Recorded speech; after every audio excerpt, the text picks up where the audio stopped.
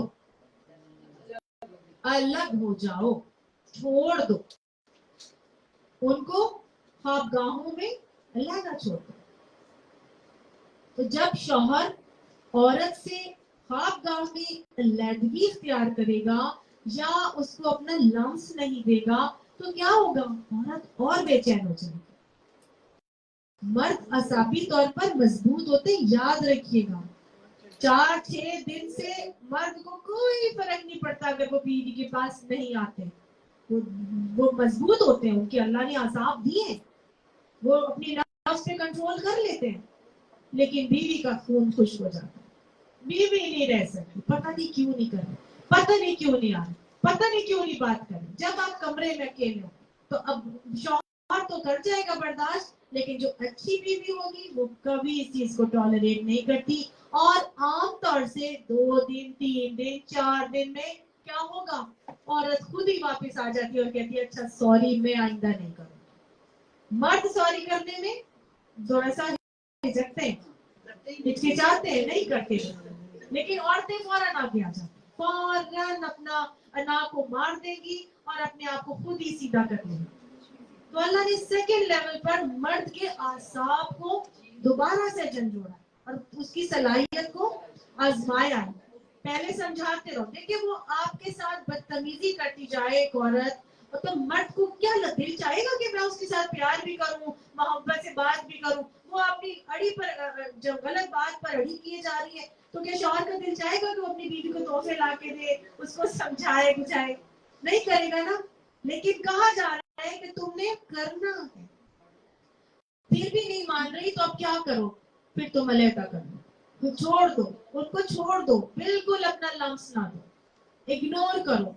آپ نے دیکھا ہوگا بچوں کی کیا طبیعت ہوتی ہے کہ جب مائیں ناراض ہو کے ان کو نہیں دیکھتی تو بچے ماؤں کا منہ پلٹ پلٹ کے موڑ موڑ کے کہتے ہیں مما پلیز دیکھیں تو صحیح، پلیز دیکھیں تو صحیح۔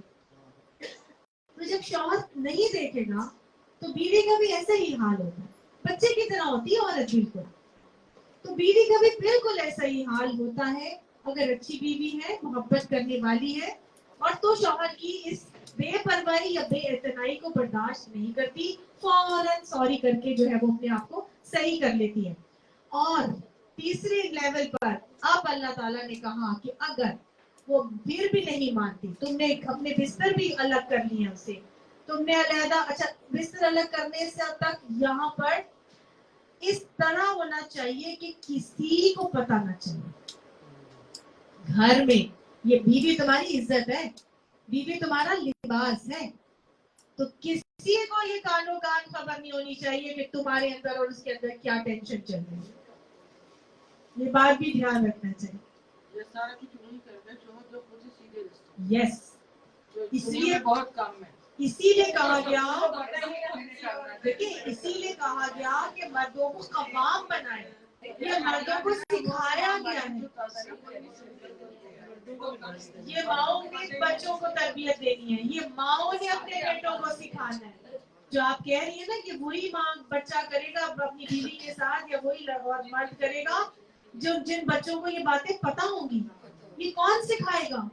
ماں ہی سکھائے گی۔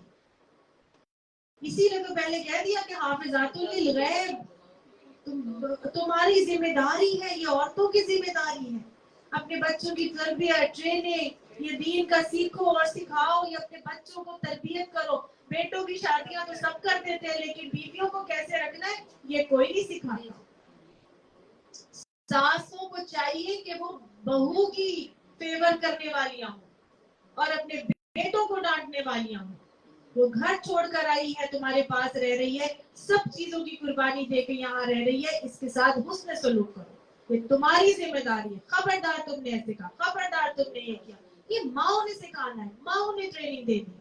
اور یقین مانیے جو مائیں ایسے کرتی ہیں، بہوؤں کو اپنا بنا لیتی ہیں، بیٹوں کو ڈانٹتی ہیں، ان کی بہویں پھر ساسوں کے ساتھ جڑ جاتی ہیں۔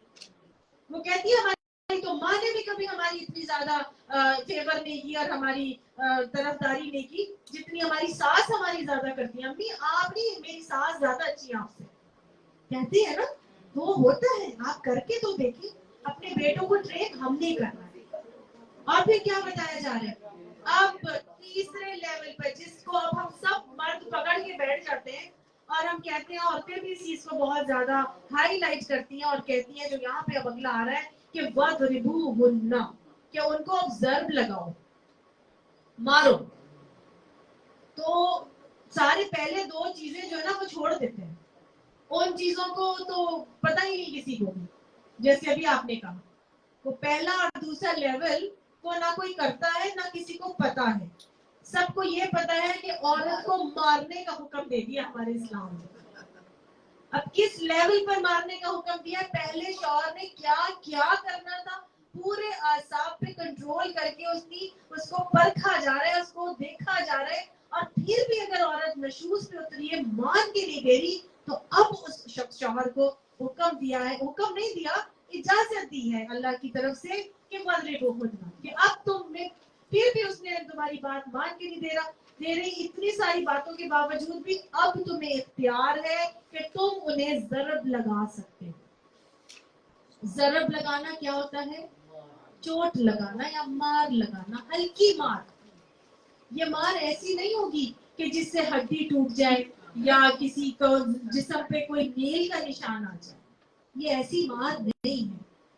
یہ کیسی مار ہے, یہ بیسیکلی ایسی مار ہے جو ایک سائیکولوجیکل جولٹنگ ہے کہ ایک مرد کا جب ہاتھ اٹھ جائے نا عورت کے اوپر ایسے کر کے, صرف اوپر ہی چلا گیا ہے نا, ابھی مارا بھی نہیں ہے, تو عورت وہیں پھول خشک ہو جائے گا کہ اب اس نے ہاتھ بھی اٹھا لیا میرے اوپر.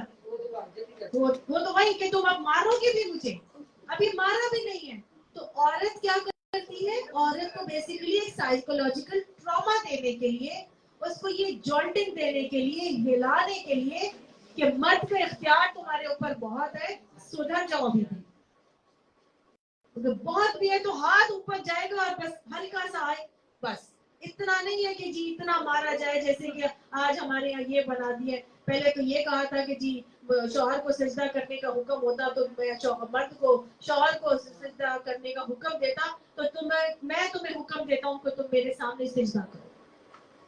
بات کچھ ہے حدیث میں, اور اس بات کو پکڑ کیسے لیا کہ تمہیں اللہ نے حکم دے رہا تھا سجدہ کرنے کا, تو میں تمہیں حکم دے رہا ہوں مجھے سجدہ کرو. اپنے مطلب کی بات نکالی. تو یہاں پر بھی اس آیت میں بھی اپنے مطلب کی بات نکال کے, جی ہمارے اسلام میں تو مارنے کا حکم ہے, یہ نہیں دیکھ رہے کہ کس وقت تک جو ہے وہ ہاتھ اٹھانے کا حکم نہیں ہے اور کس وقت ہاتھ اٹھانے کا حکم ہے. جس وقت ایسا فیز آ جائے کہ کسی طرح سے بھی وہ ڈھیٹ ہڈی مان کے نہیں تیری غلط کاری پر اتری ہوئی ہے اور تم اس کو سمجھا کے الگ ہو کے تھک چکے ہو, پھر بھی گھر کا ماحول اس نے خراب کر کے رکھا ہوا ہے. اب تمہیں اختیار ہے کہ گھر کے ماحول کو بچانے کے لیے, بچوں کے ذہنوں کو برباد کرنے ہونے سے بچانے کے لیے اور گھر کے ماحول کو سکون میں رکھنے کے لیے, اب تم ایک سائیکولوجیکل ٹراما اس کو دے دو کہ وہ آئندہ سے اس حرکت کو کرنے سے باز آ جائے. تو یہ کہا گیا ہے کہ اب تم انہیں مار بھی سکتے ہو. فَإِنْ أَطَعْنَكُمْ, آگے ہی اللہ نے کہہ دیا اگر وہ تمہاری اطاعت کریں. اور اس بات پر تو 99% ایسے ہوگا کہ وہ مان ہی جائیں گے. اگر وہ جتنی بھی سخت ہوگی اب وہ مان جائے گی کہ نہیں, یہ تو شرمے نے کچھ بہت ہی بری بات کر دی ہے اور یہ بالکل ایکسیپٹیبل نہیں ہے کہ اس کا تو ہاتھ ہی میرے اوپر اٹھ جانا تھا. تو اگر وہ مان جاتی ہے, تمہاری اطاعت کر لیتی ہے, تو فَلَا تَبْغُوا عَلَيْهِنَّ سَبِيلًا, اب تم پر خواہ ان پر دست درازی کے لیے بہانے تلاش مت کرنا کہ بس اب میں نے مارا ہے تو مارے ہی جاؤں جب تک کہ اس کی ہڈی پسلی نہ توڑ. ہوتا ہے نا اپنا غصہ نکالنے کے لیے, پھر اتنا عورت کو مارا جاتا ہے کہ بس جب تک کہ دل کی آگ ٹھنڈی نہیں ہو جاتی تب تک تو مارتے چلے جاتے. تو اللہ نے کہہ دیا گولیاں ہی مارنے کا ہو گیا. تو صحیح بات ہے. تو وہ اتنا ایجیٹیشن ہے نا, یہ اندر کی آگ ہے جس کو فرسٹریشن ہے, جس کو ختم کرنے کے لیے وہ یہ کام کرتے ہیں. حالانکہ ایسا ہوگا نہیں, وہ فوراً مان جائیں گے. اللہ نے ساتھ ہی کہہ دیا اگر وہ تمہاری مطیع ہو جائیں, اگر وہ تمہاری بات مان لیں, تو پھر ان پہ ہاتھ اٹھانے کے بہانے تلاش مت کرنا. کیوں؟ ان اللہ کان علیٰ کبیرہ, بے شک اللہ جو ہے علی بلند ہے، کبیرہ بڑا ہے. یہ تمہارے ان کے اوپر تم بہت بڑی ذات اور ہستی تمہارے اوپر موجود ہے. وہ تمہیں دیکھ رہی ہے کہ تم کیا کر رہے ہو، تو لہٰذا ہر عمل کے بارے میں محتاط رہے. اب اگر چوتھی سٹیج آ جاتی ہے اور وہ مانتی ہی نہیں ہے نا، ہو سکتا ہے نا، وہ کہتی ہے نہیں مجھے نہیں پتا، تم نے اگر ایسے کرنا ہے تو مجھے یہ کام یا تو تم کرنے دو یا تو میں جاب کروں گی. سپوز جاب کی بات ہے، میں کروں گی میں نے کرنا ہی کرنا، میں نے چھوڑنا ہی نہیں، میں مان ہی نہیں سکتی، میں نے یہ. اور تم ڈرتے ہو وَإِنْ خِفْتُمْ شِقَاقَ بَيْنِهِمَا، تم ڈرتے ہو اس بات سے کہ ان کے آپس میں ٹوٹ جائے گی، ان کے معاملے میں جدائی ہو جائے گی، یہ لوگ اگر ساتھ نہیں چل سکیں گے ان کا گھر ٹوٹ جائے گا. اور تم اس بات سے ڈرتے ہو کہ اگر اسی طرح کا معاملہ ہوگا کہ میاں اور بیوی کے درمیان تعلقات بگڑ جائیں گے، ان کا گھر ٹوٹ جائے گا. فَبْعَثُوا حَكَمًا مِّنْ أَهْلِهِ، تو اٹھا کھڑا کرو ایک حکم مرد کے گھر والوں میں سے، وَحَكَمًا مِّنْ أَهْلِهَا، اور ایک حکم یعنی فیصلہ کرنے والا عورت کے گھر والوں میں سے. جب میاں اور بیوی ہر ممکن کوشش کر لے شوہر، لیکن بیوی مان کے نہ دے، نشوز پہ اتری ہوئی ہے، یا شوہر کے درمیان بھی اس طرح کا معاملہ ہو رہا ہے کہ وہ مان کے نہیں دیتا، نشوز پہ آیا ہے، شوہر بھی تو آ سکتے ہیں.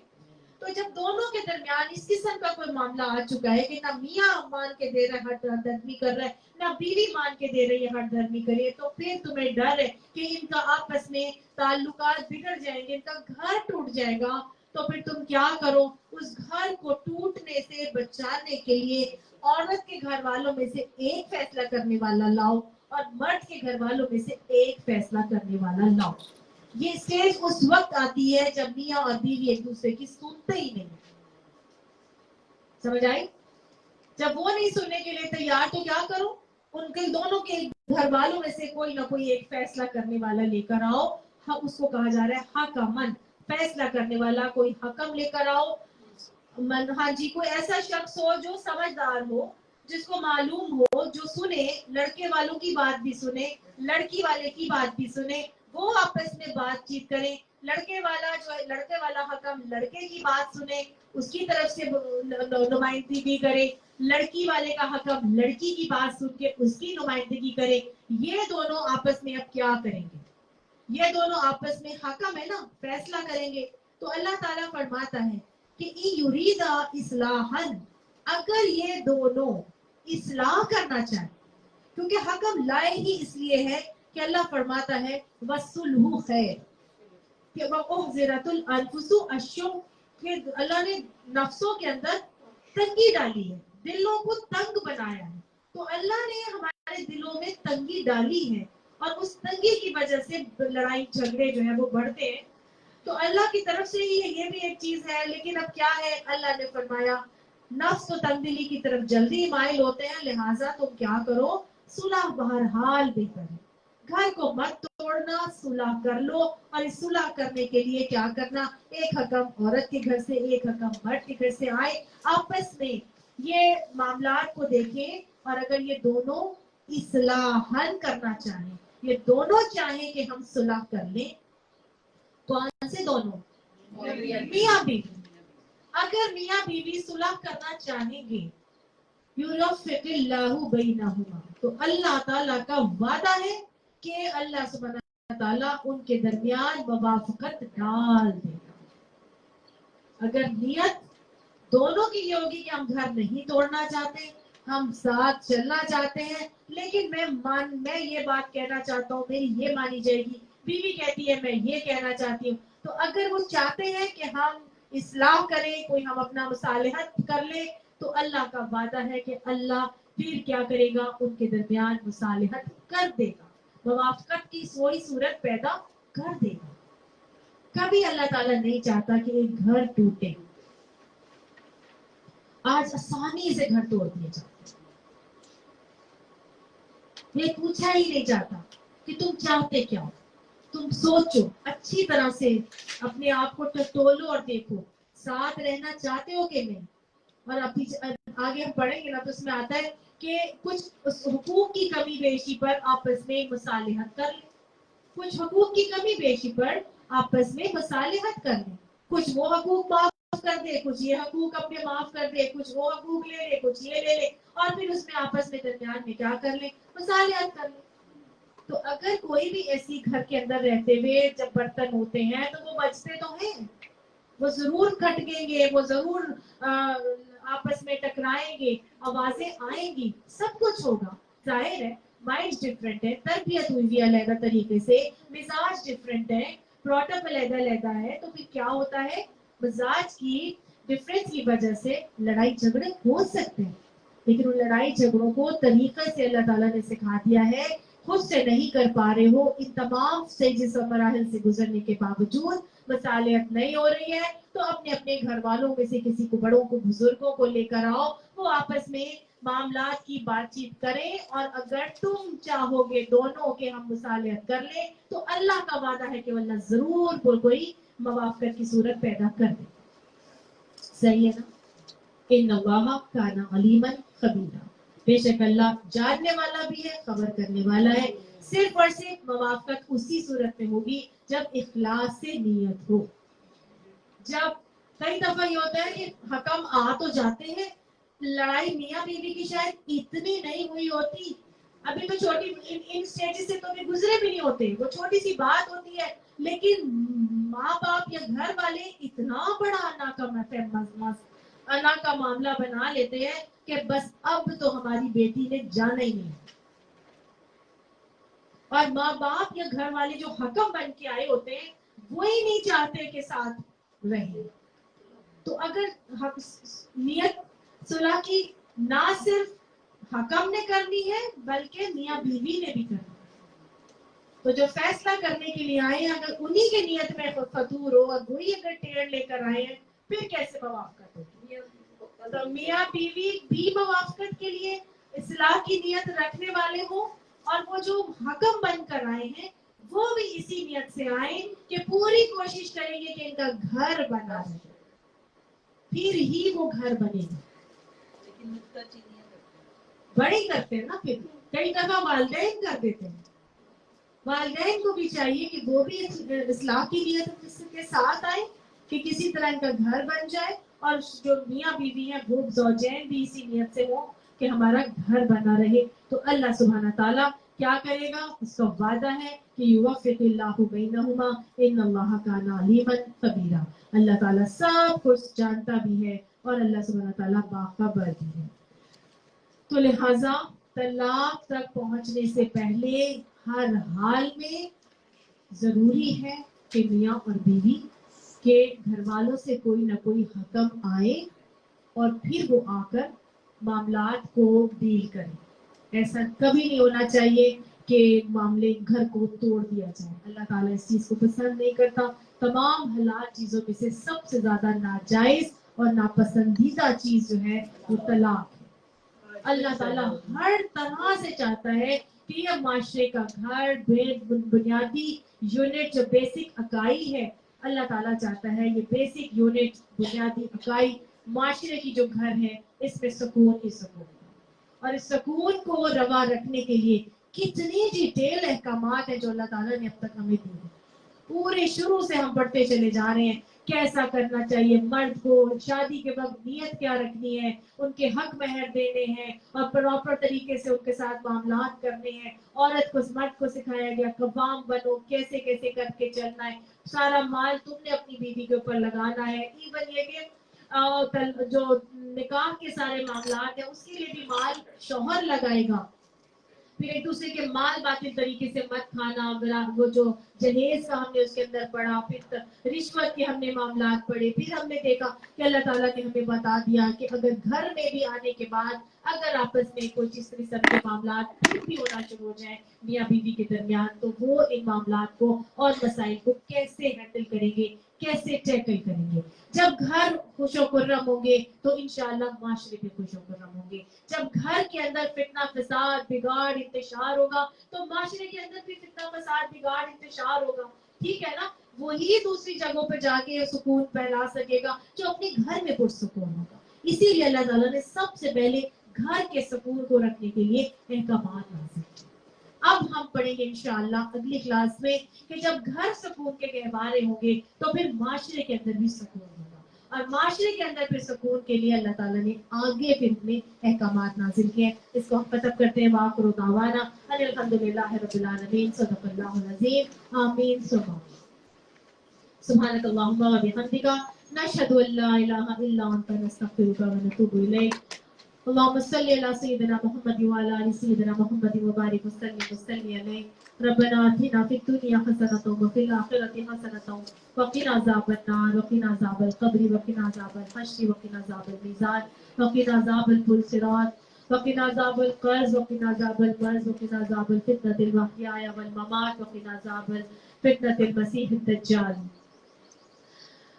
رب لا تذرني فردا وانت خير الوارثين۔ ربي إني لما أنزلت إلي من خير فقير۔ اللهم إنا نسألك الهدى والتقى والعفاف والغنى۔ ربي هب لي من لدنك ذرية طيبة إنك السميع الدعاء۔ ربنا هب لنا من أزواجنا وذرياتنا قرة أعين واجعلنا للمتقين إماما۔ ربي أوزعني أن أشكر نعمتك التي أنعمت علي وعلى والدي وأن أعمل صالحا ترضاه وأصلح لي في ذريتي إني تبت إليك وإني من المسلمين وأدخلنا برحمتك في عبادك الصالحين۔ رب اجعلني مقيم الصلاة ومن ذريتي ربنا وتقبل دعاء۔ ربنا اغفر لي ولوالدي وللمؤمنين يوم يقوم الحساب۔ اللهم اغفر لنا وللمؤمنين والمؤمنات والمسلمين والمسلمات وألف بين قلوبهم وأصلح ذات بينهم وانصرهم على عدوك وعدوهم۔ اللهم لعن الكفرة الذين يصدون عن سبيلك ويكذبون رسلك ويقاتلون أولياءك۔ اللهم خالف بين كلمتهم وزلزل أقدامهم وزلزل أقدامهم وزلزل أقدامهم ومن دمر ديارهم وشمل شمائلهم وأنزل بهم بأسك الذي لا ترده عن القوم المجرمين۔ رب اجعل هذا البلد آمنا رب اجعل هذا البلد آمنا رب اجعل هذا البلد آمنا۔ اللهم أيد الإسلام والمسلمين اللهم أعز الإسلام والمسلمين۔ یا رحیم یا ذوالجلال والاکرام، جو ہم نے پڑھا اللہ اس کو ہمارے دلوں میں اتار دیجیے۔ اللہ غلطیاں کمیاں کوتاہیاں ہوگی اپنی دست قدرت سے معاف فرما دیجیے۔ اللہ دین کا صحیح علم ہمارے اندر راسخ فرما دیجیے۔ اللہ اس علم پر عمل کی توفیق نصیب فرما دیجیے۔ اللہ ہمارے شوہروں کو بہترین مسلمان شوہر بنا دیجیے۔ اللہ ہمارے بیٹوں کو بہترین مسلمان مرد اور مسلمان شوہر بنا دیجیے۔ اللہ ہمیں بہترین بیویاں بنا دیجیے۔ اللہ صالحات قانتات حافظات للغیب والیوم شامل فرما دیجیے۔ اللہ سبحانہ تعالیٰ غلطیاں کمیاں کوتاہیاں ہوئی ہیں اللہ معاف فرما دیجیے۔ اللہ اپنی زبانوں کو کنٹرول کرنے کی توفیق عطا فرمائیے۔ اللہ ناشکری سے بچائیے، اپنی ناشکری سے بھی اور شوہروں کی ناشکری سے بھی بچائیے۔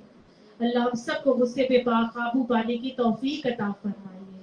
اللہ ہمیں ایسا بنا دیجئے کہ ہم آپ کو پسند آ جائیں۔ اللہ ہمیں بہترین اپنی اولادوں کی تربیت کرنے کی توفیق عطا فرمائیے۔ اللہ جو امانتیں ہمارے شوہر ہمارے سپرد کر کے جاتے ہیں، اللہ ان تمام امانتوں کی بہترین حفاظت کرنے کی توفیق عطا فرمائیے۔ اللہ ہم سے غلطیاں کمیاں ہوئی ہیں تو اللہ معاف فرما دیجیے۔ اللہ ان کمیوں پر ہمیں نہ پکڑیے گا بلکہ اللہ ہماری توبہ کو قبول فرما کے اللہ آگے ہمیں بہترین رویہ اختیار کرنے کی توفیق عطا فرما دیجیے۔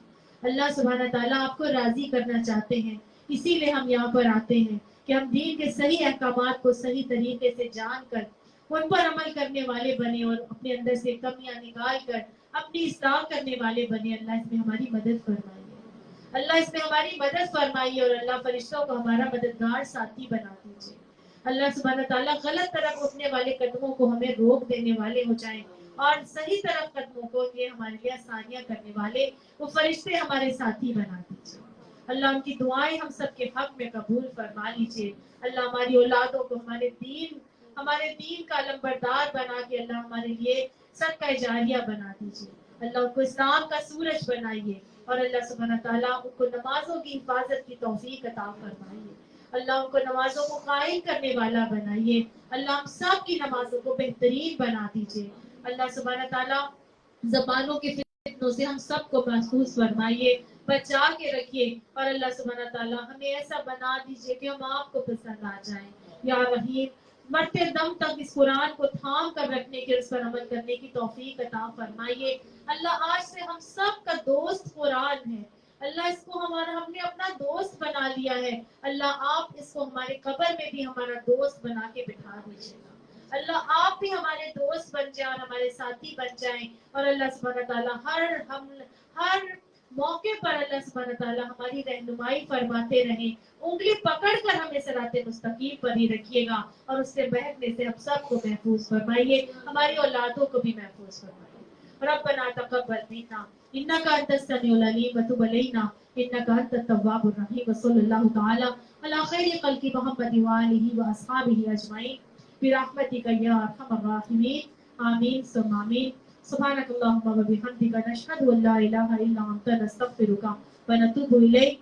سبحان ربك رب العزة عما يصفون وسلام على المرسلين والحمد لله رب العالمين. آمين. السلام علیکم ورحمۃ اللہ.